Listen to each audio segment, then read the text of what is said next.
Okay friends, आज हम लोग देखेंगे न्यू एनसीईआरटी बुक इतिहास के चैप्टर 8 को देखेंगे। क्लास 8 एनसीईआरटी चैप्टर 8 को देखेंगे जो बहुत काफ़ी इम्पोर्टेंट है। तो आप बने रहें इस वीडियो में, आपके लिए बहुत सारे क्वेश्चंस देखने को मिलेंगे और सभी एग्ज़ामों के लिए काफ़ी इम्पोर्टेंट है। तो स्टार्ट करते हैं। क्या है? महिलाएं, जाति एवं सुधार। महिलाएं की स्थिति कैसी थी, कंडीशन कैसी थी, कैसे सुधार हुई, उन सब के बारे में इसमें हम लोग देखेंगे इतिहास में, जो काफ़ी इम्पोर्टेंट है। तो स्टार्ट करते हैं। आजकल मध्यवर्गीय परिवारों की ज़्यादातर लड़कियां स्कूल जाती है और उनमें से बहुत सारे लड़कों के साथ पढ़ती है। बड़ी होने पर उनसे बहुत सारे लड़कियां कॉलेज और यूनिवर्सिटी में जाती है और विभिन्न प्रकार की नौकरियां करती है। कानूनन शादी के लिए उनका बालिग होना जरूरी है। कानून के अनुसार वे किसी भी जाति व समुदाय के व्यक्ति से शादी कर सकती है। यहाँ तक कि विधवाएं भी दोबारा शादी कर सकती है। पुरुषों की तरह सभी महिलाएं वोट डाल सकती है और चुनाव लड़ सकती है। बेशक सभी महिलाएं इन अधिकारों का उपभोग नहीं कर पाती। गरीबों की शिक्षा के मौके पर मुश्किल से मिलते हैं, कम मिलते हैं और नहीं मिल पाते। बहुत सारे परिवारों में लड़कियां अपनी इच्छा अनुसार पति नहीं चुन सकती है। 200 साल पहले हालात बहुत भिन्न थे, यानी काफ़ी अलग थे। ज़्यादातर बच्चों की शादी बहुत कम उम्र में ही कर दी जाती थी। हिंदू व मुसलमान दोनों धर्मों के पुरुष एक से ज़्यादा पत्नियां रख सकते थे। देश के कुछ भागों में विधवाओं से ये उम्मीद की जाती थी कि वे अपने पति की चिता के साथ ही जिंदा जल जाए। इसे ही हम लोग सती प्रथा कहते थे। इस तरह स्वेच्छा से या ज़बरदस्ती मार दी गई महिलाओं को सती कहकर पुकारा जाता था, महिमा मंडित किया जाता था। सती शब्द का अर्थ है सदाचारी महिला। संपत्ति पर भी महिलाओं के अधिकार बहुत सीमित थे, यानी कम ही थे। शिक्षा तक महिलाओं की प्रायः पहुंच नहीं थी। देश के बहुत सारे भागों में लोगों का विश्वास था कि अगर औरत यानी वुमेन पढ़ी लिखी होगी तो वह जल्दी विधवा हो जाती है। सती प्रथा की बात करें तो सती प्रथा जो है, इस पर रोक लगाया था 1829 में राजा राम मोहन राय आधुनिकीकरण के पिता एवं 1829 में यह ने सती प्रथा पे रोक लगा दिया था। राजा राम मोहन राय की बात करें तो इसका जन्म हुआ था 22 मई 1872 ईस्वी को और मृत्यु की कहाँ जन्म हुआ था? बंगाल के राधा नगर में। और मृत्यु की बात करें तो 27 सितंबर 1833 ईस्वी को मृत्यु हो गई थी। तो नेक्स्ट देखते हैं क्या कह रहा है। समाज के में सिर्फ स्त्रियों और पुरुषों के बीच ही फर्क नहीं था। ज़्यादातर इलाकों में लोग जाति में बटे हुए थे। ब्राह्मण और क्षत्रिय खुद को ऊंची जाति मानते थे। इसके बाद व्यापार और महाजनी आदि से जरी जातियों जैसे प्रायवैश्य कहा जाता था, जूरी जाति को स्थान आता था। फिर काश्तकार, बुनकर, कुम्हार जैसे दस्तकार आते थे जिन्हें शूद्र कहा जाता था। इस श्रेणी में सबसे निचली पायदान पर ऐसी जातियाँ थी जो गाँव शहरों को साफ सुथरा रखती थी, यहाँ या काम धंधे करती थी, जिन्हें ऊंची जातियों के लोग दूषित कार्य मांगते थे, यानी बहुत नीचे का स्तर का काम करते थे। ऐसे काम जिनकी वजह से उनकी जाति भ्रष्ट हो जाती थी। ऊंची जाति या निचले पायदान पर खड़ी इन जातियों के लोगों को अछूत मानती थी। इन लोगों को मंदिरों में प्रवेश करने, स्वर्ण जातियों के इस्तेमाल वाले कुओं से पानी निकालने या ऊंची जातियों के अधिपाट्य वाले घाट तालाबों पर नहाने की छूट नहीं होती थी। आज भी जो है ना, हम लोग देखते हैं आज भी कहीं कहीं ऐसा गांव है, ऐसा पिछड़ी गांव है जहां भी अछूत माना जाता है, छूट माना जाता है। उन्हें निम्न दर्जे का मनुष्य माना जाता था। 19वीं और 20वीं सदी के दौरान इनमें से बहुत सारे फायदे, कानून और नज़रिया धीरे धीरे बदलते गए। देखते हैं उन सब नज़रिए को। परिवर्तन की दिशा में उठते कदम। 19वीं सदी की शुरुआत से ही हमें सामाजिक रीति रिवाजों और मूल्य मान्यताओं से संबंधित बहस, मुबाहिसे और चर्चाओं का स्वरूप बदलता दिखाई देता है। इसकी एक अहम वजह यह थी कि संचार के नए तरीके विकसित हो रहे हैं, यानी डेवलप्ड हो रहे हैं। पहली बार किताबें, अखबार, पत्रिकाएं, पर्चे और पुस्तिकाएं छप रही थी। ये चीज़ें न केवल पुराने साधनों के मुकाबले सस्ती थी, बल्कि इन पांडुलिपियों के, अब पूछा जाता पांडुलिपियों के मुकाबले, यानी बहुत सारे संग्रह को पांडुलिपि कहते हैं, जो मुकाबले ज़्यादा लोगों की पहुंच में भी, जिनके बारे में आप कक्षा 7 में पढ़ चुके हैं। लिहाजा आम लोग भी इन चीज़ों को पढ़ सकते थे। उनमें से बहुत सारे अपनी भाषाओं में लिख सकते थे और अपने विचार व्यक्त कर सकते थे। नए शहरों के तमाम तरह के सामाजिक, राजनीतिक, आर्थिक और धार्मिक मुद्दों पर पुरुषों और कभी-कभी महिलाओं के बीच चर्चा होती रहती थी। ये चर्चाएं आम जनता तक पहुंच सकती थी और सामाजिक परिवर्तन के आंदोलन से जुड़ी होती थी। इस तरह की बहसें अक्सर भारतीय सुधारकों और सुधार संगठनों की तरह से शुरू होती थी। जैसे राजा राम मोहन राय 1872 से 1873 ईस्वी में, इसी राजा राम मोहन राय को आधुनिकीकरण का पिता भी कहा जाता। सती प्रथा पर प्रतिबंध सती प्रथा पर 1829 में लगाए थे। इसी तरह के एक सुधारक थे, उन्होंने कलकत्ता में ब्रह्मा समाज की स्थापना किए थे। सभा के नाम से एक सुधारवादी संगठन बनाया था, जिसे बाद में ब्राह्मो समाज के नाम से जाना गया। राजा राम मोहन राय जैसे लोगों को सुधारक इसलिए कहा जाता है क्योंकि वे मानते थे कि समाज में परिवर्तन लाना और अन्यायपूर्ण तौर तरीकों से छुटकारा पाना जरूरी है, इम्पोर्टेंट है। उनका विचार था, उसका थिंकिंग था कि इस तरह के परिवर्तन लाने के लिए लोगों को इस बात के लिए प्रेरित किया जाना कि वे पुराने व्यवहार को छोड़कर जीवन का नया ढंग अपनाने के लिए रेडी हो जाए, तैयार हो जाए।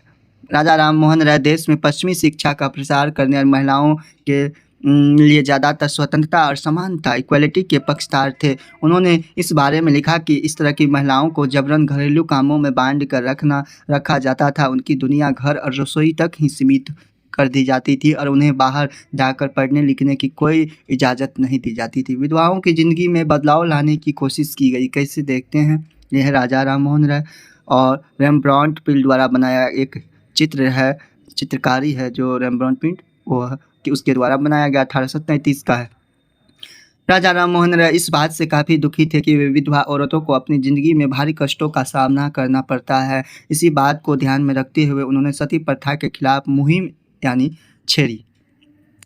राजा राम मोहन राय संस्कृत, फारसी और अन्य कई भारतीय एवं यूरोपीय भाषाओं के अच्छे ज्ञाता थे। उन्होंने अपने लेखन में के जरिए यहाँ सिद्ध करने का यानी प्रूफ करने का प्रयास किया कि प्राचीन एंशिएंट ग्रंथों में विधवाओं को जलाने की अनुमति नहीं दी गई, जैसा कि आपने अध्याय 7 में पढ़ा है। 19वीं सदी के प्रारंभ तक बहुत सारे अंग्रेज अफसर भी भारतीय परंपराओं और रीति रिवाजों की आलोचना करने लगे थे।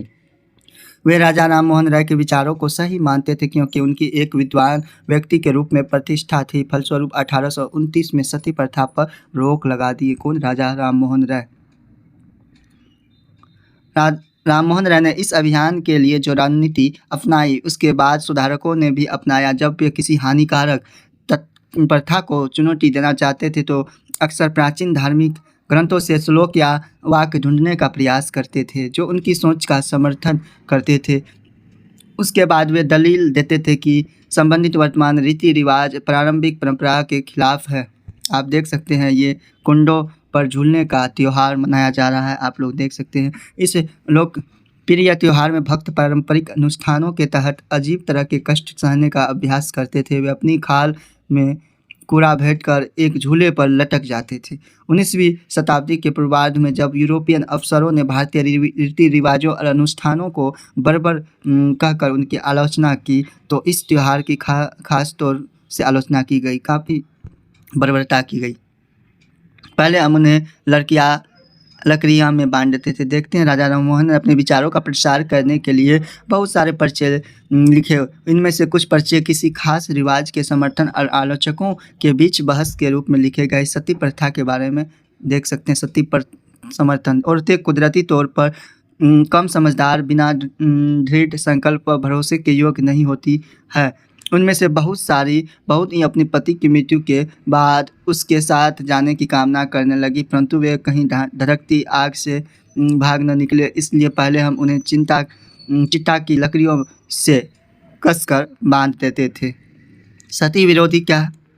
आप लोगों ने महिलाओं की अपनी स्वाभाविक क्षमता का प्रदर्शन करने की तरीका मौका ही कब दिया? फिर भला तुम ये कैसे हो सकते कि उनमें समझ नहीं होती? अगर ज्ञान की शिक्षा के बाद भी कोई व्यक्ति न समझ सकता हो या पढ़ाई कई चीज़ों को ग्रहण न कर पाए तो हम उसे अक्षम मान सकते हैं, परंतु अगर तुम औरतों को पढ़ने का मौका ही नहीं दोगे तो तुम कमतर कैसे कर सकते हो। इस तरह से देखते हैं। उदाहरण के लिए प्रसिद्ध सुधारक ईश्वरचंद्र विद्यासागर। ईश्वरचंद्र विद्यासागर काफ़ी इम्पोर्टेंट है। बात करें ईश्वरचंद्र विद्यासागर का बचपन का नाम क्या था, इसका पूछा जाता है। तो ईश्वरचंद्र का बचपन का नाम बंदोपाध्याय था। बात करें जन्म की 26 सितंबर 1820 ईस्वी को हुआ वेस्ट बंगाल में। मृत्यु 29 जुलाई 1891 ईस्वी को कलकत्ता में हुए। मृत्यु हो गई 91 ईस्वी में। ठीक है, काफ़ी इम्पोर्टेंट है। देखते हैं उनके बारे में।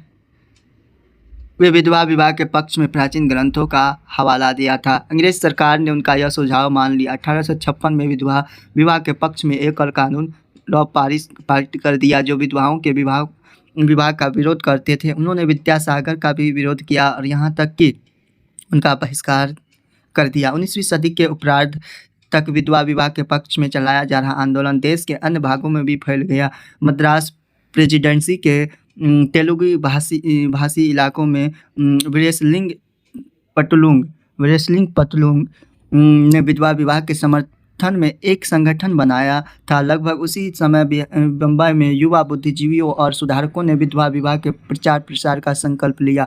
उत्तर में आर्य समाज की स्थापना काफ़ी इम्पोर्टेंट है। आर्य समाज की जो है पूछा जाता है कि हम लोगों को काफ़ी इम्पोर्टेंट है।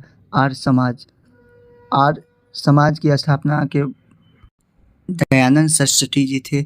आर्य समाज की स्थापना करने वाले दयानंद सरस्वती ने विधवा विवाह का समर्थन किया, काफ़ी इम्पोर्टेंट है। इसके बावजूद भी विवाह करने वाले विधवा महिलाओं की संख्या काफ़ी कम थी। विवाह करने वाली विधवाओं को समाज में आसानी से स्वीकार नहीं किया जाता था। इस तरह रूढ़िवादी तबके के नए कानून का विरोध करते थे।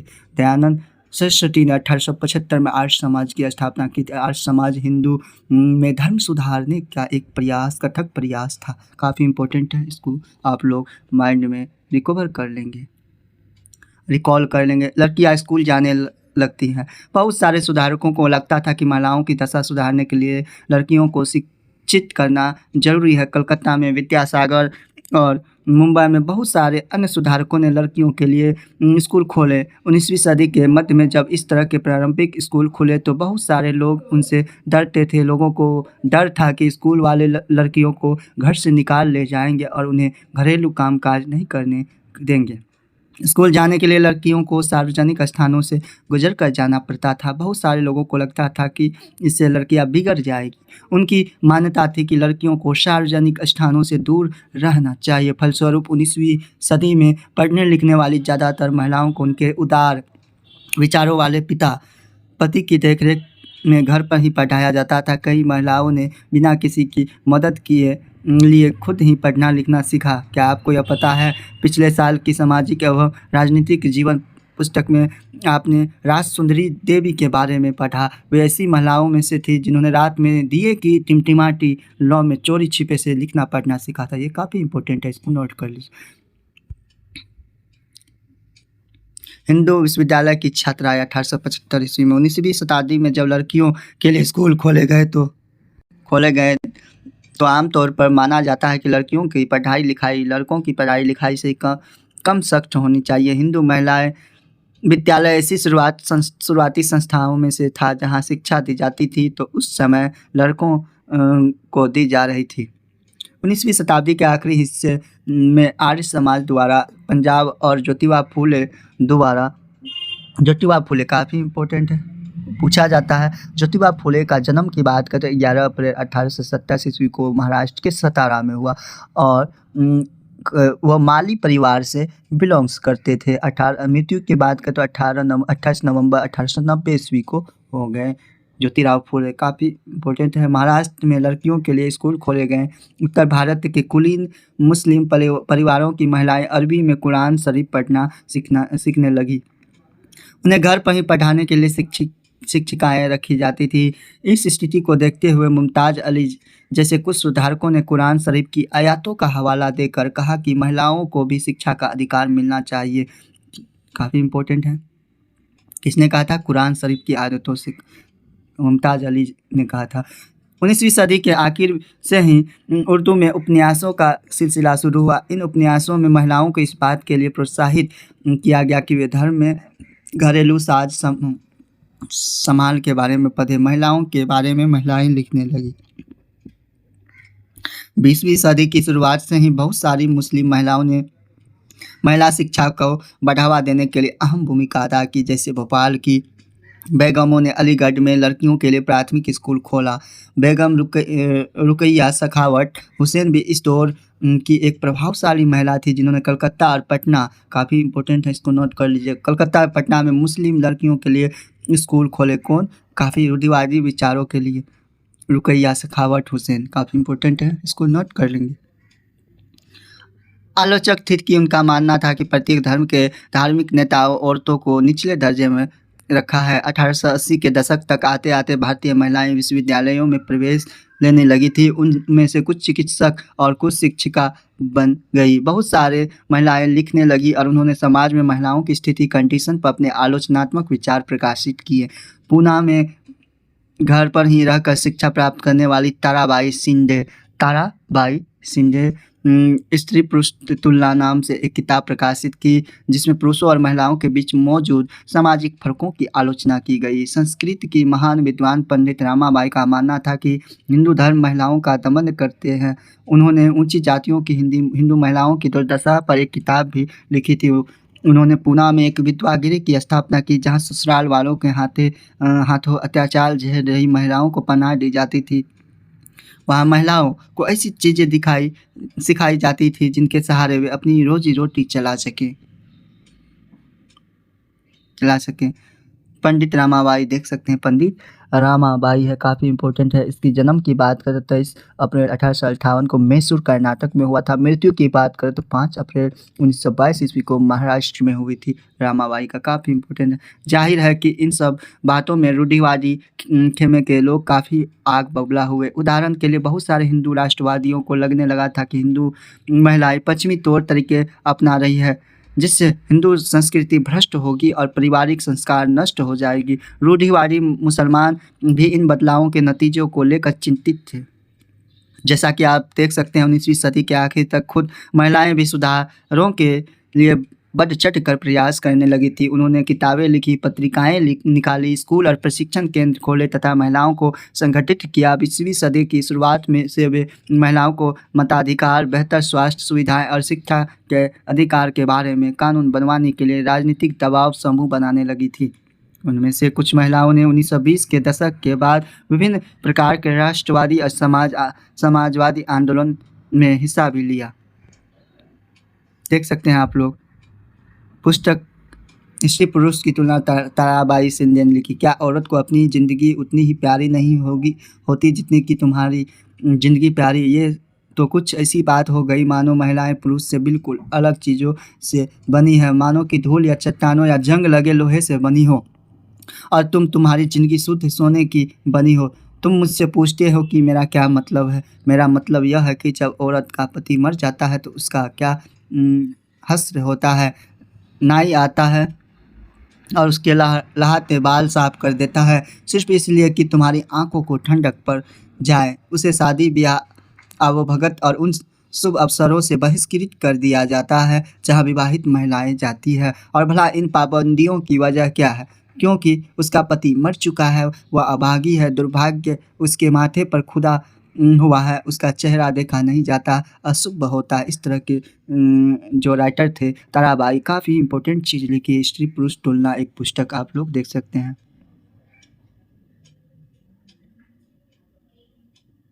जैसा कि आप देख सकते हैं 19वीं सदी के आखिर तक महिलाएं की सुधार, ये तो हम लोग पढ़ चुके हैं। आगे देखते हैं कि प्रयास करने लगी तो उन्होंने किताबें लिखी, पत्रिकाएं लिखी। 20वीं सदी में जवाहरलाल नेहरू, काफ़ी इंपॉर्टेंट है। जवाहरलाल नेहरू, इसकी जन्म की बात करें तो 14 नवंबर 1889 ईस्वी को हुई प्रयागराज में, जो वर्तमान में इलाहाबाद के प्रयागराज में। मृत्यु 27 मई 1964 को दिल्ली में हुए थे, काफ़ी इंपॉर्टेंट है। सुभाष चंद्र बोस, काफ़ी इंपॉर्टेंट है। सुभाष चंद्र बोस का जन्म की बात करें तो 23 जनवरी 1897 ईस्वी को कटक उड़ीसा में हुई थी। मृत्यु की बात करें तो 18 अगस्त 1945 ईस्वी को ताइपे, जो ताइवान थे, एक विमान दुर्घटना में हो चुका है। काफ़ी इम्पोर्टेंट है। जैसे नेताओं ने महिलाओं के लिए और अधिक स्वतंत्रता और समानता की मांगों का समर्थन किया। राष्ट्रीय नेताओं ने आश्वासन दिया कि स्वतंत्रता मिलने पर सभी पुरुषों और महिलाओं को वोट डालने का अधिकार दे दिया जाएगा, परंतु उनका आह्वान था कि जब तक स्वतंत्रता नहीं मिल जाती तब तक महिलाओं को अंग्रेजी राज विरोधी संघर्ष में ही जोर लगाना चाहिए। बाल विवाह के विरुद्ध कानून पारित।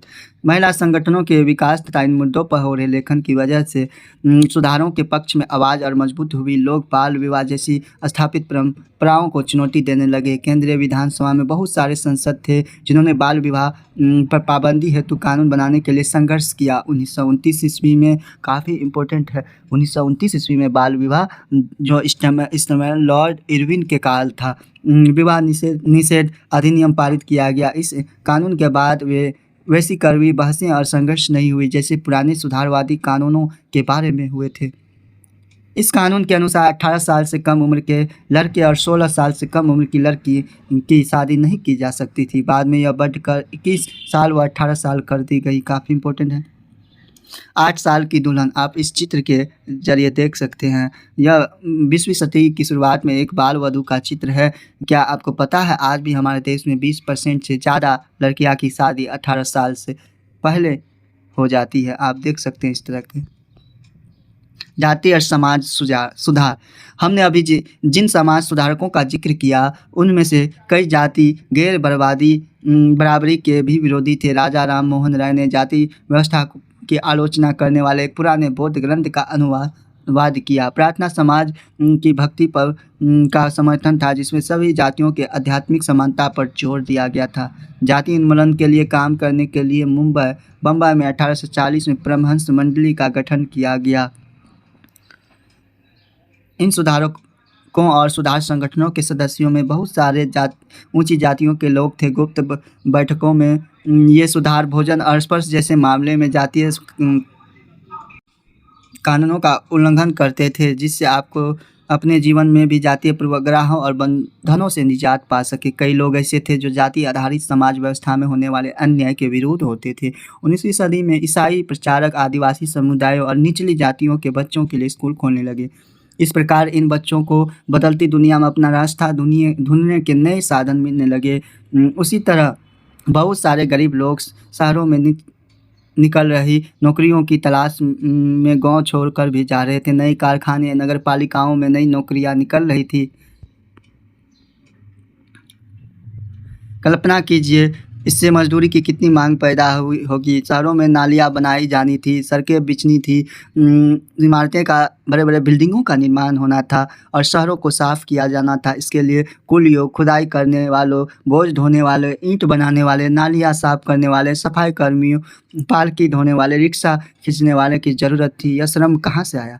इन कामों को संभालने के लिए गाँव और छोटे कस्बों के गरीब शहरों की तरफ जाने लगे जहाँ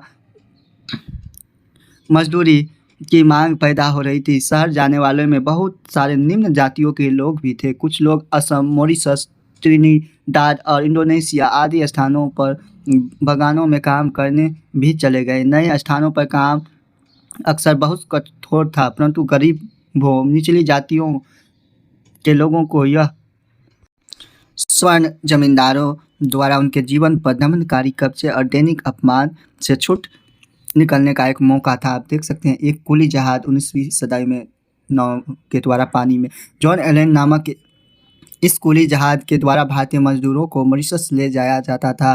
उन्हें तरह तरह के कठोर काम करने पड़ते थे। उनमें ज़्यादातर मजदूर निचली जातियों से होते थे। देख सकते हैं आप लोग। जूते कौन बना सकता?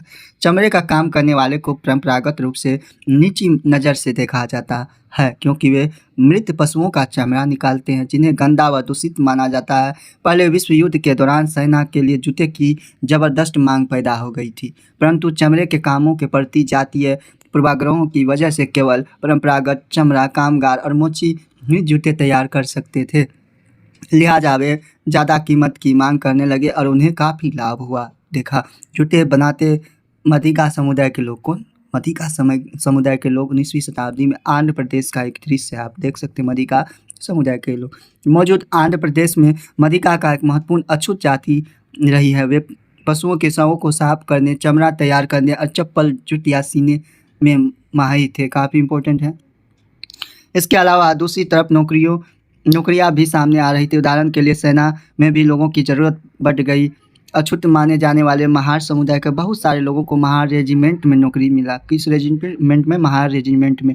दलित आंदोलन के नेता B.R. अम्बेडकर के पिता एक सैनिक स्कूल में ही पढ़ाते थे।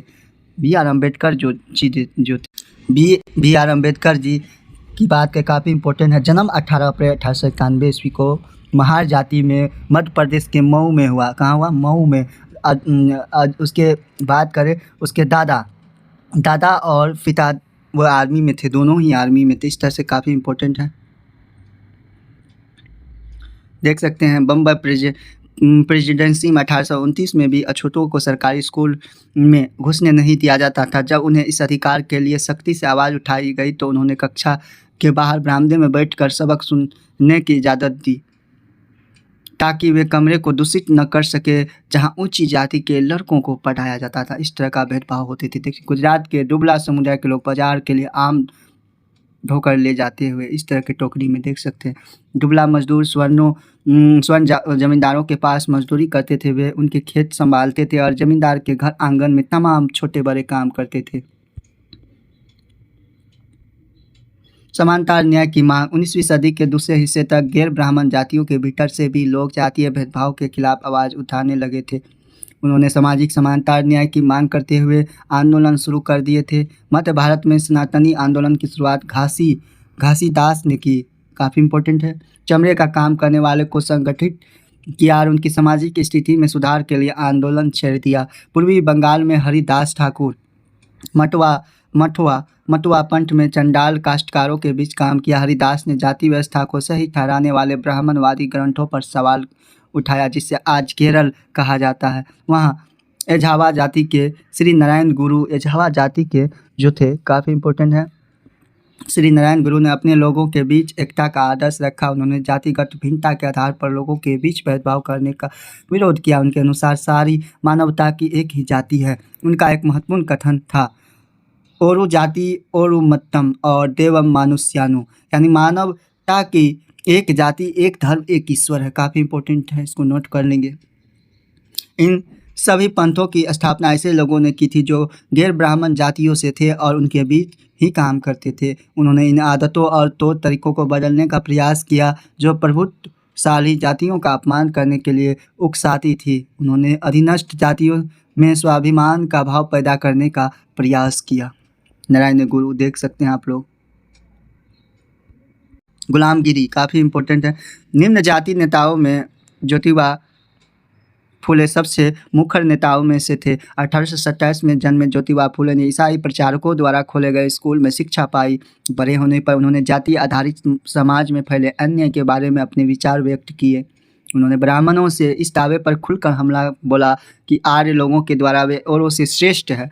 फुले का तर्क था कि आर्य विदेशी थे जो उपमहाद्वीप के बाहर से आए हुए थे। उन्होंने इस मिट्टी के वसली वारिसों और आर्यों के आने से पहले यहाँ रह रहे मूल निवासियों को हराकर उन्हें गुलाम बना लिया था। जब आर्यों ने अपना प्रभुत्व स्थापित कर लिया तो वे पराजित जनता के नीच निम्न जाति वाला मानने लगे।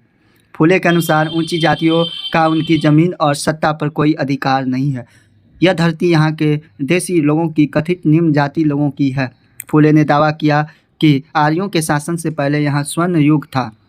योद्धा किसान जमीन जोतते थे और मराठा देहात पर न्याय संगत और निष्पक्ष तरीके से शासन करते थे। उन्होंने सुझाव दिया कि शूद्रों यानी श्रमिक जातियों को, मजदूर को और अति शूद्रों अछूत जो होते थे को जातियों को भेदभाव खत्म करने के लिए संगठित होना चाहिए। फुले द्वारा स्थापित किए गए सत्यशोधक समाज काफ़ी इम्पोर्टेंट है। सत्यशोधक समाज 1873 ईस्वी में जो थे नामक संगठन ने जाति समानता के समर्थन में मुहिम चलाई।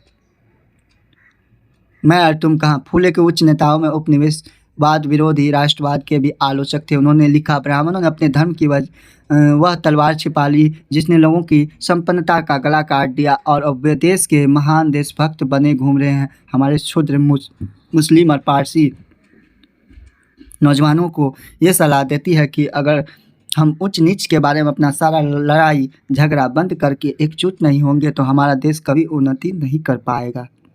यह एकता उन्हीं के फायदे में है, क्योंकि उसके बाद दोबारा यहाँ स्थिति पैदा हो जाएगी, मैं यहाँ और तुम वहाँ। देख सकते हैं 1873 में फुले ने गुलाम नामक एक किताब लिखी। इससे लगभग 10 साल पहले अमेरिकी गृह युद्ध हो चुका था। उसके फलस्वरूप अमेरिका में दास प्रथा खत्म कर दी गई। फुले ने अपनी पुस्तक इन सभी अमेरिकियों को समर्पित की जिन्होंने गुलामों को मुक्ति दिलाने के लिए संघर्ष किया था। इस तरह उन्होंने भारत को निम्न जातियों और अमेरिका के काले गुलामों की दुर्दशा को एक दूसरे से जोड़ दिया। जैसा कि इस उदाहरण से पता चलता है कि फुले ने जाति व्यवस्था अपनी आलोचना को सभी प्रकार की गैर बराबरी से जोड़ कर दिया था। उच्च जाति महिलाओं की दुर्दशा, मजदूरों की मुसीबतों और निम्न जातियों के अपमानपूर्ण हालात के बारे में गहरे तौर पर चिंतित थे। जाति सुधार का यह आंदोलन 20वीं सदी में भी पश्चिम भारत में B.R. अम्बेडकर जी और दक्षिण में रामास्वामी अय्यर नायर जैसे महान दलित नेताओं के नेतृत्व में किया गया। काफ़ी इम्पोर्टेंट है। हम भी इंसान हैं। 1997 में अम्बेडकर जी ने कहा था, अब हम सिर्फ ये साबित करने के लिए तालाब पर जाना चाहते हैं कि औरों की तरह हम भी इंसान हैं। हिंदू समाज का 2 मुख्य सिद्धांतों जैसे समानता और जातिवाद की समाप्ति पर पुनर्गठन किया जाना चाहिए। मदुरई का प्रवेश द्वार थॉमस टेनियर द्वारा बनाया गया चित्र देखते हैं। 1792 ईस्वी में मंदिर प्रवेश आंदोलन से पहले अछूतों को इस तरह के प्रवेश द्वारों के आसपास भी फटकने नहीं दिया जाता था। मंदिरों में कौन जा सकता था? अम्बेडकर एक महार परिवार में पैदा हुए थे। बचपन में उन्होंने इस बात को बहुत नज़दीक से देखा कि रोज़ाना की ज़िंदगी में जातीय भेदभाव और पूर्वाग्रह क्या होता है।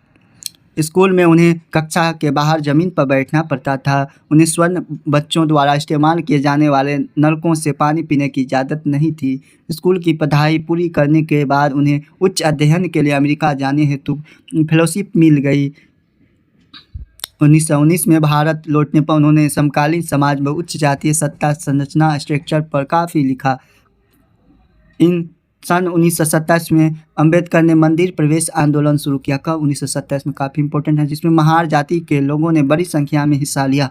ब्राह्मण पुजारी इस बात पर बहुत आग बबला हुए कि दलित भी मंदिर में के जलाशय का पानी इस्तेमाल कर रहे हैं। देख सकते हैं 1927 से 1935 के बीच अम्बेडकर ने मंदिरों में प्रवेश के लिए ऐसी 3 आंदोलन चलाए। वह पूरे देश को दिखाना चाहते थे कि समाज में जातीय पूर्वाग्रहों की जकड़ कितनी मजबूत है। देख सकते हैं आप लोग मंदिर का। गैर ब्राह्मण आंदोलन 20वीं सदी के आरंभ में गैर ब्राह्मण आंदोलन शुरू हुआ। यह प्रयास उन गैर ब्राह्मण जातियों का था जिन्हें शिक्षा, धन और प्रभाव हासिल हो चुका था। उनका तर्क था कि ब्राह्मण तो उत्तर से आए उन आर्य आक्रमणकारियों के वंशज है जिन्होंने यहाँ के मूल निवासियों देसी द्रविड़ नस्लों को हराकर दक्षिण भूभाग पर विजय हासिल की थी। उन्होंने सत्ता पर ब्राह्मणवादी दावे को भी चुनौती दी। परियार के नाम से प्रसिद्ध E.V. स्वामी नायर एक मध्यवर्गीय परिवार में पले बढ़े और अपने आरंभिक जीवन में सन्यासी थे। उन्होंने संस्कृत शास्त्रों का गंभीरता से अध्ययन किया और बाद में वे कांग्रेस के सदस्य बन गए। परंतु जब उन्होंने राष्ट्रवादियों द्वारा आयोजित की गई एक दावत में देखा कि वहां बैठने के लिए जातियों के हिसाब से अलग अलग इंतजाम किया हुआ है तो उन्होंने हताश होकर पार्टी छोड़ दी। देख सकते हैं इस दावत में निम्न जातियों और उच्च जातियों के लिए अलग अलग बैठने का इजाज़त किया गया था। पेरियार की समझ में आ चुका था कि अछूतों को अपनी स्वाभिमान के लिए खुद लड़ना होगा। इस बात को ध्यान में रखते हुए उन्होंने स्वाभिमान आंदोलन शुरू किया। देख सकते हैं स्वाभिमान आंदोलन इम्पोर्टेंट है। उनका कहना था कि मूल तमिल और द्रविड़ संस्कृति के असली वाहक अछूत ही हैं जिन्होंने ब्राह्मणों ने अपने अधीन कर लिया। उनका मानना था कि सभी धार्मिक नेता, मुखिया और सामाजिक विभाजनों और असमानता को ईश्वर प्रदत्त मानते हैं, इसलिए सामाजिक समानता के लिए सभी धर्मों से अछूतों को खुद मुक्ति पाने होगी। पेरियार हिंदू वेद पुराणों के कट्टर आलोचक थे। खासतौर से मनु द्वारा रचित संहिता, भागवत गीता, रामायण के वे कट्टू आलोचक थे। उनका कहना था कि ब्राह्मणों के निचली जातियों पर अपनी सत्ता तथा महिलाओं पर पुरुषों का प्रभुत्व स्थापित करने के लिए इन पुस्तकों का सहारा लिया। ये दलील लोगों को सहज रास नहीं आई। निम्न जातियों जाति नेताओं के भाषणों, विचारपूर्ण लेखन और आंदोलन से उच्च जाति राष्ट्रवादी नेताओं के बीच कुछ आत्मसमर्थन और आलोचना की प्रतिक्रिया शुरू हुई, परंतु रूढ़िवादी हिंदू समाज में भी उत्तर में सनातन धर्म सभाओं तथा भारत में महामंडल और बंगाल में ब्राह्मण समाज जैसे संगठनों के जरिए इन रुझानों का सख्ती से विरोध किया। इन संगठनों का मकसद यही था कि हिंदू धर्म में जाति ऊंच नीच को जो महत्व दिया जाता है उस पर कोई आंच नहीं आए। वे साबित करना चाहते थे कि इस बात को धार्मिक ग्रंथों में भी मान्यता मिली हुई है। औपनिवेशिक काल में के बाद भी जाति इस सवाल पर बहस और संघर्ष चलते रहे और आज भी जारी है। देख सकते हैं रामास्वामी अय्यर, नवीन पेरियार। महिलाओं के बारे में पेरियार क्या कहा? तारा टुकुरतम जैसे शब्दों के आगमन के बाद हमारी महिलाएं अपने पतियों के हाथों की कठपुतली बन गई थी। हमें ऐसे पिताओं के संरक्षण में जीना पड़ा था जो अपनी बेटियों को सलाह देते हैं कि उन्हें पतियों को उपहार में दिया जा चुका है और वे सब अपने पति के घर का हिस्सा है। संस्कृति के साथ हमारी घनिष्ठता का परिणाम है। सुधारों के लिए संगठित होना। ब्राह्मण समाज की स्थापना 1830 में की गई। यह संस्था सभी प्रकार की मूर्ति पूजा और बलि के विरुद्ध थे और इसके अनुयायी उपनिषदों के विचार रखते थे। उनके सदस्यों को अन्य धार्मिक प्रथाओं का परंपराओं की आलोचना करने का अधिकार नहीं था। ब्रह्म समाज में विभिन्न धर्मों के आदर्शों, खासतौर से हिंदुत्व और ईसाई धर्म के विचारों की आलोचनात्मक व्याख्या करते हैं। उनके नकारात्मक और सकारात्मक पहलुओं का प्रकाश डाले। केशव चंद्र सेन जो ब्रह्म समाज के मुख्य नेताओं में से एक थे। डेरोजियो एवं यंग बंगाल। 1820 ईस्वी के दशक में Henry Louis Vivian Derozio Hindu college Calcutta में अध्यापक थे। उन्होंने अपने विद्यार्थियों को आमूल परिवर्तनकारी विचारों से अवगत कराया। उन्हें तमाम तरह की सत्ता पर सवाल खड़ा करने के लिए प्रोत्साहित किया। उनके द्वारा शुरू की गई यंग बंगाल मूवमेंट उनके विद्यार्थियों ने परंपराओं और रीति रिवाजों पर उंगली उठाई, महिलाओं के लिए शिक्षा की मांग की और सोच अभिव्यक्ति की स्वतंत्रता के लिए अभियान चलाया। देखते हैं हेनरी डेरोजियो। रामकृष्ण मिशन काफ़ी इम्पोर्टेंट है। स्वामी विवेकानंद। रामकृष्ण मिशन का नाम स्वामी विवेकानंद के गुरु रामकृष्ण परमहंस के नाम पर रखा गया। मिशन समाज सेवा और निस्वार्थ धर्म के जरिए मुक्ति के लक्ष्य पर जोर देता था। स्वामी विवेकानंद 1863 से 1902, जिनका मूल नाम नरेंद्र नाथ दत्त था, उन्होंने रामकृष्ण की सरल शिक्षाओं को अपनी प्रतिभाशाली, संतुलित, आधुनिक विचारधारा से जोड़ कर संपूर्ण विश्व में प्रसारित किया। 1893 में शिकागो में विश्व धर्म सम्मेलन या संसद में उन्होंने सुनने के बाद न्यूयॉर्क हेराल्ड ने विवरण दिया कि ऐसे विद्वान राष्ट्र में धर्म प्रचारकों को भेजना कितना मूर्खतापूर्ण है। किसने लिखा था? तो हेराल्ड ने। वास्तव में स्वामी विवेकानंद आधुनिक समय के पहले भारतीय थे जिन्होंने विश्वव्यापी स्तर पर वेदांत दर्शन के आध्यात्मिक गौरव को पुनर्स्थापित किया, लेकिन उनका उद्देश्य केवल धर्म की व्याख्या करना नहीं था। अपने देशवासियों को निर्धनता, दुर्दशा से उन्हें अतिशय दुख हुआ। उनका यह दृढ़ विश्वास था कि कोई भी सुधार तभी सफल हो सकता है जब जनसमूह की दिशा उन्नत हो। अतः भारत के लोगों ने उन्हें रसोई घर के धर्म की संकीर्ण चारदीवारी से बाहर निकलने और राष्ट्र की सेवा में एकजुट होने का आह्वान किया। इस आह्वान द्वारा भारतीय राष्ट्रवाद की प्रारंभिक अवस्था में उन्होंने असाधारण योगदान दिया, परंतु राष्ट्रवाद के बारे में उनका भाव संकीर्ण नहीं था। उन्हें यह विश्वास था कि मानव जाति को जिन समस्याओं का सामना करना पड़ रहा है उन पर तब भी काबू पाया जा सकता है जब विश्व के सभी राष्ट्र के एक समान धरातल पर एक साथ आए। अतः एक समान आध्यात्मिक विरासत के आधार पर उन्होंने युवाओं को एक होने का उपदेश दिया। कौन? स्वामी विवेकानंद जी। उस उद्बोधन से यह वास्तव में नई विचारधारा के प्रतीक और भविष्य के लिए एक महान शक्ति का स्रोत बन गए। प्रार्थना समाज। 1867 में मुंबई में स्थापित प्रार्थना समाज के जातीय बंधनों को खत्म करने और बाल विवाह के उन्मूलन के लिए प्रयास किया गया। प्रार्थना समाज ने महिलाओं की शिक्षा को प्रोत्साहन हित किया और विवाह पर लगी पाबंदी के खिलाफ आवाज़ उठाई। उसकी धार्मिक बैठकों में हिंदू, बौद्ध और ईसाई तीनों ग्रंथों पर विचार विमर्श किया जाता था। वेद समाज। मद्रास, चेन्नई में 1864 में वेद समाज की स्थापना हुई। वेद समाज ब्राह्मण समाज से प्रेरित था। वैध समाज में जातीय भेदभाव को समाप्त करने और विधवा विवाह तथा महिला शिक्षा को प्रोत्साहित करने के लिए काम किया। उसके सदस्य एक ईश्वर को अस्तित्व में विश्वास रखते थे। उन्होंने रूढ़िवादी हिंदुत्व और अंधविश्वास और अनुष्ठानों की सख्त निंदा की। अलीगढ़ आंदोलन सैयद अहमद अली खान द्वारा 1875 में अलीगढ़ में खोले गए मोहम्मद एंग्लो ओरिएंटल कॉलेज को ही बाद में अलीगढ़ मुस्लिम विश्वविद्यालय के नाम से जाना गया। यहाँ मुसलमानों को पश्चिमी विज्ञान के साथ साथ विभिन्न विषयों को आधुनिक शिक्षा दी जाती थी।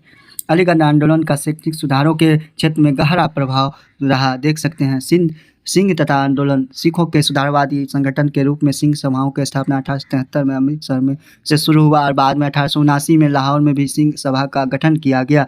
इन सभाओं में सिख धर्म को अंधविश्वासों, जातीय भेदभाव, ऐसे आचरण व गैर सिख समझते थे जो मुक्त कराने का प्रयास किया। उन्होंने सिखों को शिक्षा के लिए प्रोत्साहित किया, जिसमें अक्सर आधुनिक ज्ञान के साथ साथ सिख धर्म के सिद्धांतों को भी पढ़ाया जाता था। देखते खालसा कॉलेज का चित्र 1892 में सिख सभा आंदोलन के नेताओं द्वारा स्थापित किया गया। देख सकते हैं काले और गुलाम और गोरे बगान मालिक। देख सकते हैं आप जान चुके हैं कि ज्योतिबा फुले ने अपनी पुस्तक गुलामगिरी में जातीय उत्पीड़न और अमेरिका में प्रचलित दास प्रथा के बीच इस तरह संबंध स्थापित किया। क्या आप जानते हैं कि दासता की यह प्रथा क्या थी? 17वीं शताब्दी में जब यूरोपीय खोजी यात्री व्यापारिक पहली पर अफ्रीका पहुंचे तो उन्होंने गुलामों का व्यापार शुरू किया। वे अफ्रीका के काले लोगों को पकड़कर अमेरिका ले जाते थे और वहाँ के गोरे बगान मालिकों को बेच देते थे। उन्हें कपास, काली मिट्टी वगैरह में भारत की बात करते सबसे ज़्यादा कपास वगैरह जो है ना महाराष्ट्र, गुजरात वगैरह में अन्य बगानों में काम करना पड़ता था, जो ज़्यादातर दक्षिणी संयुक्त राज्य अमेरिका में स्थित थे। बगानों में ये गुलाम फटने से लेकर देर रात तक काम करते थे। सही ढंग से काम न करने के नाम पर मालिक उन्हें सजा देते थे, कोरों से पीटते थे और तरह तरह की यातनाएं देते थे। देख सकते हैं श्वेत और अश्वेत सभी तरह के बहुत सारे लोगों ने संगठित रूप से इस दास प्रथा का विरोध किया। इसी क्रम में उन्होंने 1876 में अमेरिकी क्रांति की भावनाओं का हवाला देते हुए आह्वान किया कि अमेरिका वासियों को घोषणा पत्र को देखो और तुम्हें अपनी भाषा की समझ में नहीं आती है।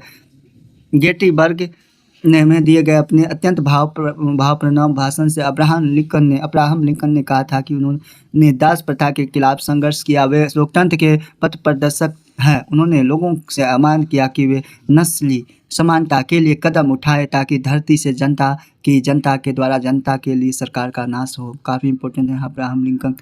गुलामों की बिक्री दक्षिण कैरोलिना अमेरिका में 1856 में संभावित खरीदार नीलामी में अफ्रीका से लाए गए गुलामों की जांच पड़ताल कर रहे हैं। देखते हैं हम लोग कुछ इम्पोर्टेंट चीज़ को जो काफ़ी इम्पोर्टेंट है।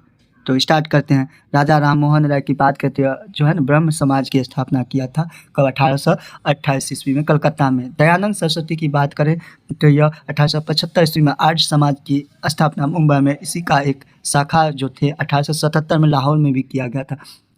वीरेशलिंगम पंतुलु जो थे यह विधवा विवाह का समर्थन किए थे तेलुगु भाषा में। उसके बाद ज्योतिराव फुले की बात करें 1873 में सत्यशोधक समाज और गुलामगिरी की स्थापना किए थे। पंडित रामाबाई जो थे ये भी इम्पोर्टेंट है, विधवागिरी की स्थापना किए पुणे में। पेरियार जो है स्वाभिमान आंदोलन तमिलनाडु में शुरू किए थे। उसके बाद मुमताज़ अली की बात करें तो महिलाओं को शिक्षा का अधिकार देने का काम किया था। ईश्वरचंद्र विद्यासागर जो थे विधवा विवाह लॉर्ड डलहौजी के शासनकाल में, यानी 1848 से 56 तक डलहौजी का शासनकाल था। विधवा विवाह 1856 में ईश्वरचंद्र विद्यासागर। देखते हैं जब सही या गलत। जब अंग्रेजों ने बंगाल पर कब्जा किया तो उन्होंने विवाह, गोद लेने, संपत्ति, उत्तराधिकार आदि के बारे में नए कानून बनाए। तो हाँ सही है। समाज सुधारकों को सामाजिक तौर तरीकों में सुधार के लिए प्राचीन ग्रंथों से दूर रहना पड़ता था। नहीं। सुधारकों को देश के सभी लोगों का पूरा समर्थन मिलता था। नहीं, कोई समर्थन। बाल विवाह निषेध अधिनियम 1829 में पारित किया गया। नहीं, 1929 में इरविन के समय। ये भी गलत है। इस तरह से आज का हम लोग टॉपिक देखें। अगर वीडियो अच्छा लगे तो कृपया लाइक शेयर कर देंगे। Thanks for watching. जय हिंद, जय भारत।